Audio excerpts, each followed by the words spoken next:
ચાલો મિત્રો, તો આજે આપણે મોસ્ટ આઈએમપી 5 પ્રશ્નો જોવાના છે.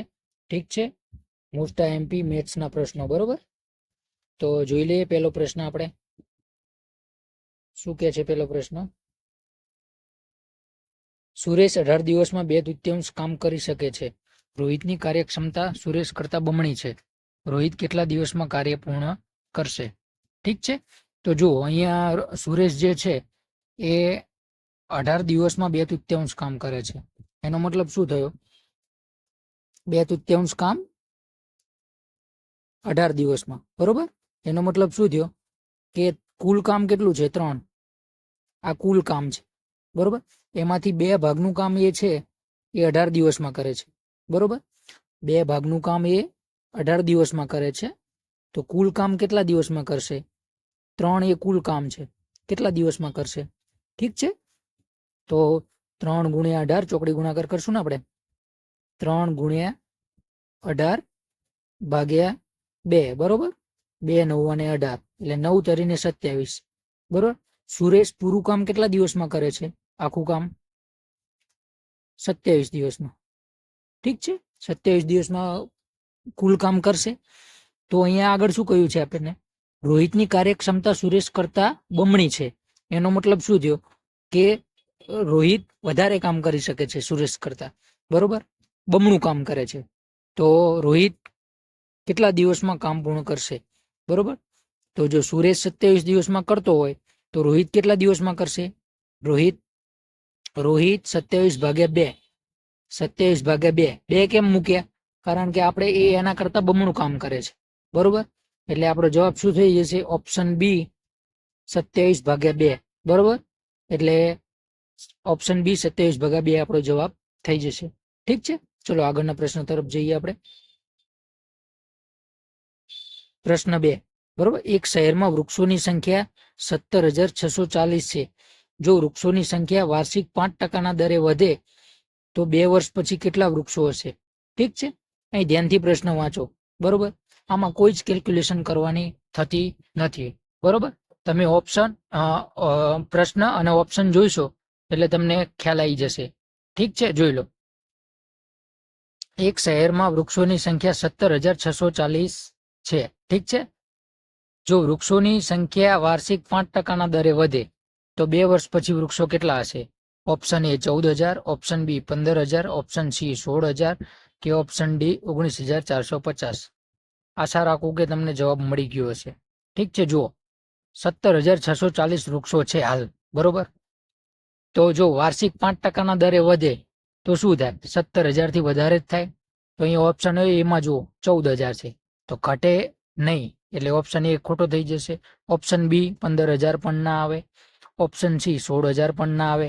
કેમ? કારણ કે 5% દરે વધે છે. બરોબર, ઘટતા નથી. તો વધે એટલે સ્વાભાવિક છે કે 17,640 થી વધારે જ હોય. તો ઓપ્શન ડી આપણો જવાબ થઈ જશે, 19,450. ઠીક છે, આ થોડો લેન્ધી પ્રશ્ન કહેવાય. મેં એટલા માટે લીધો છે કે આમાં ઓપ્શન ને બધું આગળ પૂછાઈ ગયેલું છે. આમાં મેં કોઈ ચેન્જીસ નથી કર્યા પ્રશ્નમાં. ઠીક છે, બધું ઓપ્શન સહિત પ્રશ્ન અને ઓપ્શન સહિત મેં ક્વેશ્ચન આગળની ભરતીમાં પૂછાયેલો છે એ લીધેલો છે. તો તમે ધ્યાનથી જુઓ તો તમને જવાબ મળી જાય. બાકી તમે આની કેલ્ક્યુલેશન કરવા જાઓ તો થોડું હાર્ડ પડી જાય આપણને. બરોબર, પણ અમુક વાર પેપર સેટર આવું કરતા હોય છે કે ઓપ્શન પણ એ રીતના આપે છે કે આપણને જવાબ જોઈને જ ખબર પડી જાય. તો ખાસ જ્યારે પણ એક્ઝામ આપો ત્યારે આવા પ્રશ્નો હોય એ છેલ્લે જ રાખવાના. કેલ્ક્યુલેશન જે મોટી હોય એ લાસ્ટમાં જ આપણે અટેમ્પ કરવાનું. બટ ઓપ્શન એકવાર જોઈ લેવાનું. બરોબર, તમે પ્રશ્ન સમજી જવાનો અને ઓપ્શન જોઈ લેવાના. તો ઓપ્શન જોશો એટલે તમને ખ્યાલ આવી જશે કે જવાબ શું આવે છે. ઠીક છે, ચલો આગળના પ્રશ્ન તરફ જઈએ. પ્રશ્ન 3. પ્રશ્ન 3 શું કહે છે? જો કોઈ ચોક્કસ રકમ 5 વર્ષ અને 4 મહિનામાં સાદા વ્યાજે 3 ગણી થઈ જાય તો વાર્ષિક વ્યાજ દર ટકામાં શોધો. ઠીક છે, અહીંયા એક રકમ છે. બરોબર, ધારી લઈએ કે આપણે કોઈ રકમ 100 રૂપિયા છે. ઠીક છે, 100 રૂપિયા રકમ છે.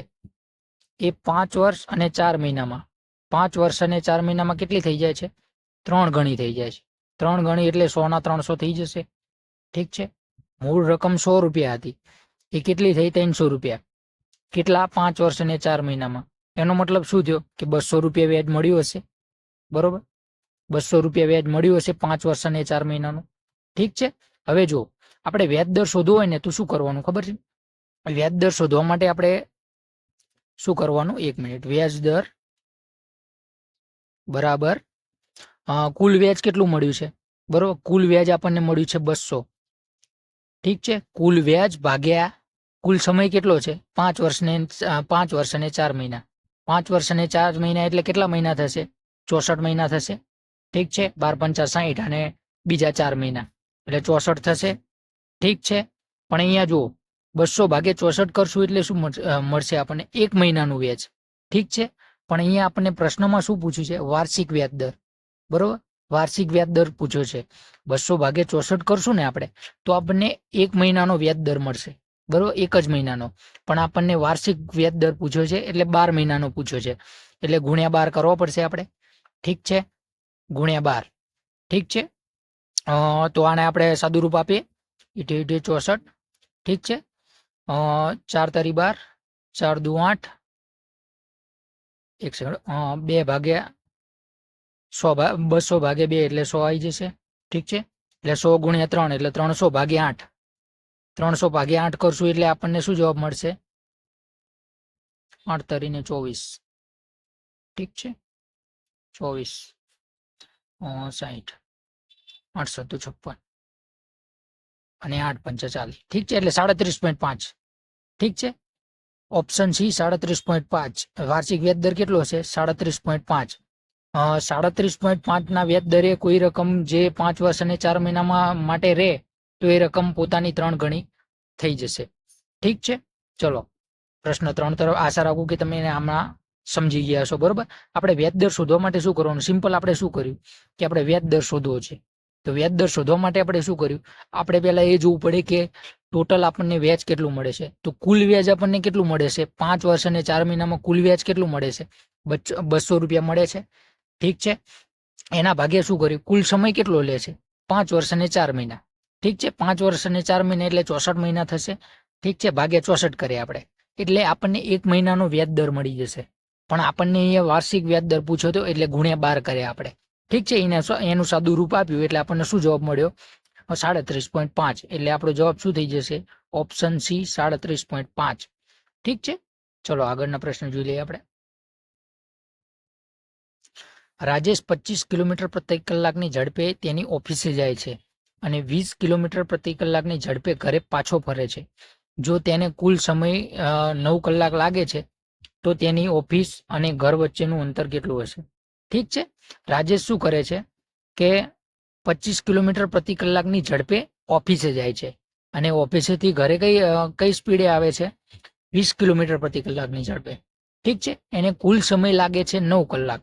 તો આપણને પૂછ્યું છે કે ઓફિસ અને ઘર વચ્ચેનું અંતર કેટલું હશે? ઠીક છે. તો આપણને સિમ્પલ સૂત્ર તો ખબર જ છે કે ઝડપ બરાબર અંતર ભાગ્યા સમય. ઠીક છે. અંતર ભાગ્યા સમય, ઝડપ બરાબર. ઠીક છે. અહીંયા આપણને શું આપેલું છે? ઝડપ આપેલી છે અને કુલ સમય આલેલો છે. ઠીક છે. તો ઝડપ આપેલી છે અને સમય આલેલો છે, બરોબર? અંતર આપણે શોધવાનું છે, બરોબર? તો પેલા આપણે કુલ સમય આલેલો છે ને એટલે આ સમય આ બાજુ લઈ લઈએ આપણે. તો ઝડપ અહીંયા નીચે આવી જશે. સૂત્ર કંઈક આવું થઈ જશે. સમય બરાબર અંતર ભાગ્યા ઝડપ. ઠીક છે. ઝડપ આવું કંઈક થઈ જશે. ઠીક છે. સમય બરાબર અંતર ભાગ્યા ઝડપ. હવે જોઈ લો આપણને કુલ સમય આપ્યો છે, બરોબર? અને અહીંયા આપણે માની લઈએ કે કોઈ અંતર x છે. ઠીક છે. આ બાજુ લખી દઉં. ઠીક છે. કુલ સમય કેટલો છે? 9 કલાક. ઠીક છે.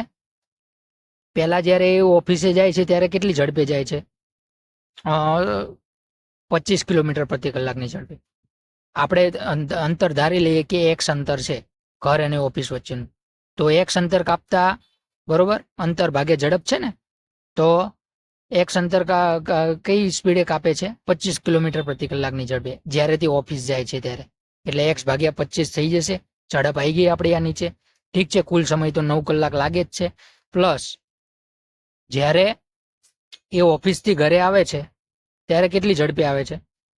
પ્લસ એક્સ ભાગ્યા, બરોબર, કેટલા? 20 કિલોમીટર પ્રતિ કલાક. ઠીક છે, હવે એક્સ ભાગ્યા 25 પ્લસ એક્સ ભાગ્યા 20, બરોબર, એનું સાદું રૂપ આપીએ આપણે, બરોબર. આ 20 અહીંયા ઉપર એક્સની જોડે ગુણાકારમાં જશે અને આ 25 છે અહીંયા ચોકડી ગુણાકાર કરીએ એટલે આ એક્સ જોડે ગુણાકારમાં જશે અને નીચે બંનેનો ગુણાકાર થશે. ઠીક છે, તો શું થશે આપણી પાસે? 9 બરાબર, આ બાજુ 9 જ રહેશે. ઠીક છે, 9 બરાબર, એક મિનિટ મિત્રો, 9 બરાબર શું થશે આપણી પાસે? 20x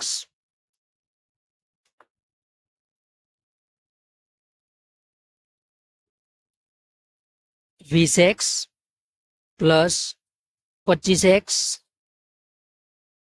ભાગ્યા નીચે શું છે? 25 દુ ને 50, 25 ગુણ્યા 20 એટલે 500 થશે. ઠીક છે, હવે આ 500 જે છે અહીંયા 9 જોડે ગુણાકારમાં આવી જશે, બરોબર.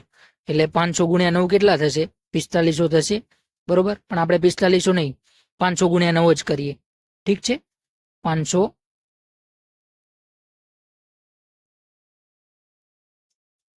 500 ગુણ્યા 9. ઠીક છે, અને 20x પ્લસ 25x કેટલા થશે? 45x થશે, 45x. ઠીક છે, હવે આ 45 છે અહીંયા આ બાજુ આવશે એટલે ભાગાકારમાં જતું રહેશે એટલે અહીંયા નીચે 45 આવી જશે. ઠીક છે, હવે 45માં 9 વડે ભાગ ચાલી જશે, 9 પંચાને 45. આ બાજુ આપણે ખાલી x જ બચ્યો. ઠીક છે, 45માં 9 વડે ભાગ ચાલે એટલે 9 પંચા 45 એટલે 500 ભાગ્યા 5. 500 ભાગ્યા 5 કરશું એટલે x ની વેલ્યુ શું મળશે આપણને? 500 ભાગ્યા 5 એટલે 100 મળશે. ઠીક છે, એનો મતલબ શું થયો કે ઓફિસ અને ઘર વચ્ચેનું અંતર કેટલું હશે? ઓફિસ અને ઘર વચ્ચેનું અંતર 100 કિલોમીટર હશે. ઠીક છે, ઓપ્શન ડી 100 કિલોમીટર આપણો જવાબ થઈ જશે. ઠીક છે, ચલો આગળનો પ્રશ્ન જોઈ લઈએ. છેલ્લો પ્રશ્ન છે આપણી પાસે. ઠીક છે, મનીષે પ્રતિ પુસ્તક 225 રૂપિયાના ભાવે પુસ્તકો ખરીદ્યા અને 162 રૂપિયા પ્રતિ પુસ્તકના ભાવે વેચ્યા. 7 પુસ્તકો વેચવાથી કેટલું નુકસાન થશે? હવે મનીષ નામનો વ્યક્તિ છે ને, એને 225 રૂપિયામાં એક પુસ્તક ખરીદ્યું, એવા થોડાક એને પુસ્તકો ખરીદે. એક પુસ્તકની કિંમત કેટલી હતી? 225 રૂપિયા, બરોબર. એવા એને થોડા પુસ્તકો ખરીદે અને 162 રૂપિયા પ્રતિ પુસ્તકના ભાવે એને વેચે. ઠીક છે, તો એવા કેટલા 7 પુસ્તકો એને વેચ્યા, તો એને કેટલા રૂપિયાનું નુકસાન થશે એ આપણને અહીંયા પૂછ્યું છે. હવે 225 રૂપિયામાં લે અને 162માં વેચે તો કેટલાનું નુકસાન જાય? 30 ને 20 50 55 ને 30 ને 20 50 ને 55 ને 60 ને 63. એક પુસ્તકે 63 રૂપિયાનું નુકસાન જાય. એક પુસ્તકે કેટલા રૂપિયાનું નુકસાન જાય? 63 રૂપિયા, 63, બરોબર. તો એવા એને કેટલા 7 પુસ્તકો વેચ્યા છે, બરોબર. 7 પુસ્તક એ વેચે તો કેટલાનું નુકસાન જાય? તો 63 ગુણ્યા 7 થશે, બરોબર. 63 ગુણ્યા 7 આટલું નુકસાન જશે.